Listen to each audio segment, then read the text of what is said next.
Hey, ladies and gentlemen, this is Carmine Sabia for Explain America, and bad news just rolled over Nancy Pelosi like a freight train. Before we get started, please make sure you like, comment, share, and subscribe. Those little things really help us out, and they help our channel continue to grow. You know, it's a heck of a coincidence about Nancy Pelosi and her husband, Paul Pelosi. They made a lot of money, tens of millions, if not more. But I'll just say tens of millions of dollars while Pelosi has been in Congress. And shockingly, her husband, Paul, man, he can pick winners, huh? I mean, his rate is better than the S&P 500 of picking winners.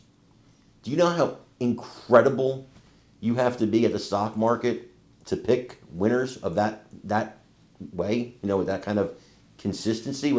He's got to be the best stock trader of all time because, of course, it's not like he has any inside sources, right? Well, it's interesting, though, because over the course of Paul's stock trading career, he happened to buy and sell at the right times, right before Congress passed laws that affected various businesses he was buying and selling stock in. Gosh, he must be psychic. I mean, because we know Pelosi wouldn't do anything untoward, right? So he must be a psychic. Well, now with the backing of President Trump, there is legislation that's about to be voted on in Congress, really made because of Nancy Pelosi, that will ban the spouses of Congress members from buying and selling and trading stocks. Because if the congressperson can't do it themselves, they'll just have their spouse do it. You know what I mean? But this bans that as well. And I think it's an idea whose time has come. This should not be, being a part of Congress shouldn't be a get-rich-quick scheme. It should be about serving the people. It should be about serving the country. It should be about the things you said you ran for. It should be about the things you say you stand for. Pelosi keeps talking about doing it for the children. But man, sometimes I think, and when I say sometimes, I mean most of the time, I think when she says the children, she's talking about her own children and grandchildren, not yours. I want you guys to watch this interview and let me know what you think in the comments. Senator Josh Hawley introduced a bill that would ban lawmakers and their spouses from trading individual stock.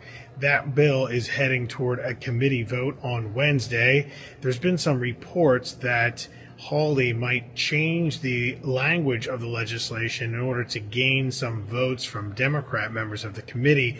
Those changes under consideration include covering the office of vice president and president with that individual stock ban on lawmakers and their spouses. Now, that is just a report that we're hearing about in terms of the possible changes. Nothing has been set in stone yet. The committee hearing will take place on Wednesday in the Senate. Yeah, I hope so. Listen, Mike Johnson, I know, said after the president endorsed the stock trade ban, he said that he would move a stock trade ban in the House. You got a whole bunch of House Republicans and House Democrats who have voted for and supported a stock trade ban in the past. This has been a bipartisan bill in the past that we got done in the Senate last year. This passed out of the Homeland Security Committee. So we're going to give it another shot this year. I hope it'll pass, and I hope this is something the president can sign. Have you talked with Leader Thune about this? I have, and I've urged him to support it. So we shall see.